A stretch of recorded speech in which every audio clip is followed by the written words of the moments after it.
tale is taboo, there are still some who will speak of Cialan, of sitting right there, sure as they live and breathe.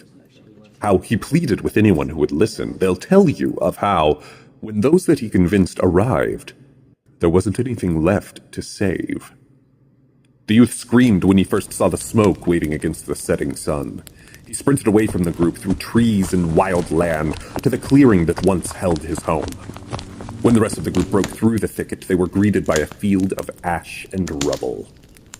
The boy was already running across the destruction, along scorched streaks leading to the single remaining structure, leading to the barn. It stood, blotting out the evening sun from a hill of once rolling grain. The group rushed to the building and threw themselves against the door. It did not give. They threw themselves again at the huge barricade, pushing against wooden planks, their feet tearing at the dry dirt until at last the door scraped against the ground, turning the seam into a gap. No matter how hard they pressed, the door refused to give again.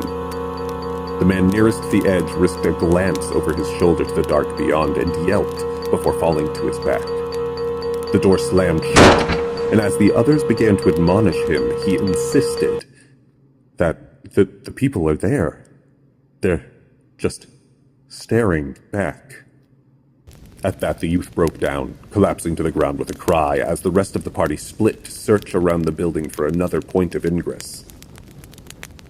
It wasn't more than a moment before they found an open window.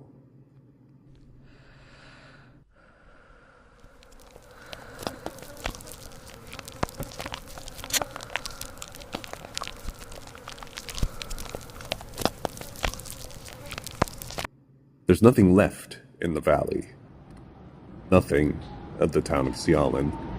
Only murmurs and ashes. And an old drunk man at the bar who, if fed enough pints, will tell you a story that ends in his tears and a far-off stare.